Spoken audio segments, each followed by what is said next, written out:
Number 3. Eu quero falar de uma coisa muito séria com vocês hoje. Eu digo várias vezes aqui, muitas pessoas dizem que é exagero, mas não é. O Estado brasileiro fez um corredor da morte das crianças inocentes. Hoje está se debatendo muito quem é o culpado pelo fato de um menino de 10 anos de idade ter acabado assassinado numa perseguição policial. E estão apontando os culpados que têm de ser punidos, mas os mais óbvios sempre a polícia militar e a mãe. E se esquecendo de funcionários públicos que ganham 30 mil reais e se deram auxílio moradia de 4 mil reais por mês para serem leões para brigar por aumento e por esses auxílios indecentes, mas são ratinhos na hora de cumprir o seu dever de proteger uma criança. As leis brasileiras dizem que, ao contrário do que alegam a Defensoria Pública do Estado de São Paulo e alguns promotores públicos, não é necessário notificar um caso de violência contra a criança para que a autoridade intervenha.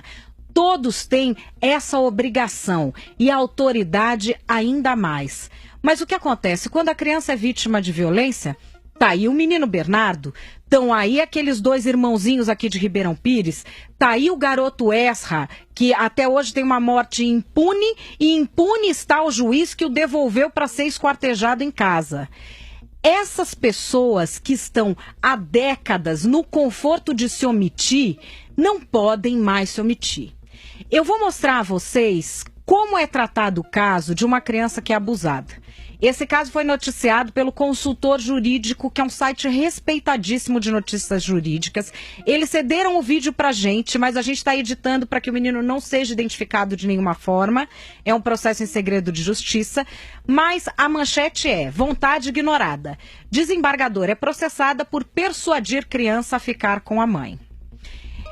Esse persuadir é o seguinte: esse menininho tem 11 anos de idade. E ele tem medo do padrasto, porque diz que o padrasto é violento com ele.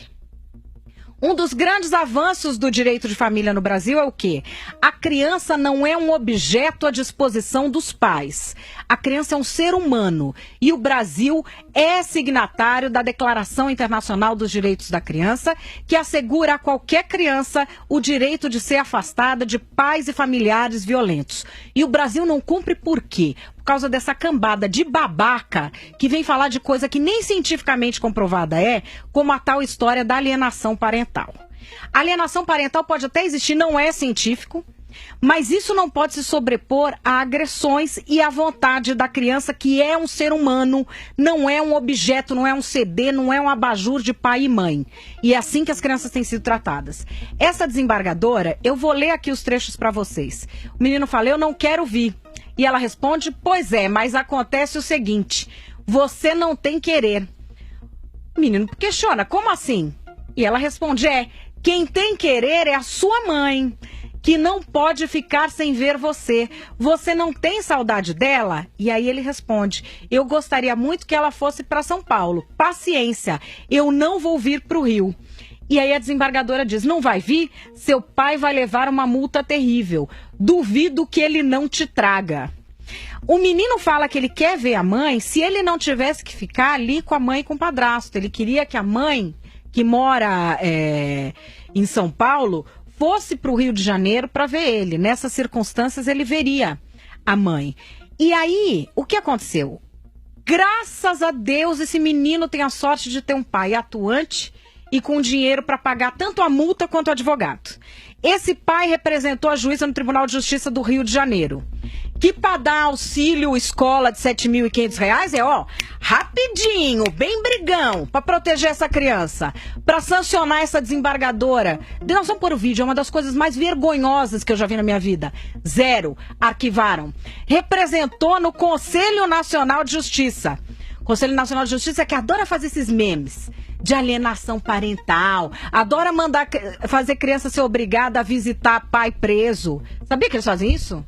Ah, é? Tem essa também? É, tipo, se estupra a filha mais velha, pode pleitear a guarda da mais nova. Eles gostam de todas essas coisas. No procedimento do CNJ, a ministra Nancy Andrighi, que é a Corregedora Nacional de Justiça, diz: se a conduta do juiz eventualmente revelar indício de parcialidade capaz de afastá-lo do julgamento do processo, a questão também deve ser tratada na esfera judicial. No entanto, isso foi arquivado. Esse menino tem um pai que entrou na justiça, que conseguiu fazer com que essa informação chegue às mãos de nós, jornalistas. E eu defendo o seguinte: você que sofreu abuso na sua infância e que sabe que ninguém ouve uma criança abusada, a não ser quando ela vira criminosa e acaba nas páginas dos jornais, você tem que erguer a sua voz. Essa gente não pode mais continuar com esses salários nababescos e impune, fazendo um corredor da morte das crianças no Brasil. Eles não podem pegar palavrinhas da moda para submeter criança à coisa mais medonha que tem, que é o abuso dentro da própria família. O que a gente pede aqui é o seguinte: toda vez que um caso de guarda acabar em abuso, essas pessoas têm que ser requalificadas. Toda vez que a gente tiver um diálogo vergonhoso como esse que a gente está vendo agora, que não protege uma criança que está sendo abusada e que quer sancionar o pai que quer proteger essa criança, a gente tem de ter uma sanção contra a autoridade que está fazendo essa monstruosidade. Eu convido você que conhece alguém que sofreu abuso, você que foi uma criança que sofreu abuso, se ninguém falou por você, você fale pelas crianças que estão aí. Nós temos que parar esse corredor da morte das crianças inocentes no Brasil. Eu aproveito para agradecer muito ao Marcos de Vasconcelos, do consultor jurídico, que nos cedeu o material para que a gente possa apresentar essa reportagem tão brilhante que eles fizeram. Esse e outros vídeos você encontra no nosso canal, youtube.com/radioatividadejp.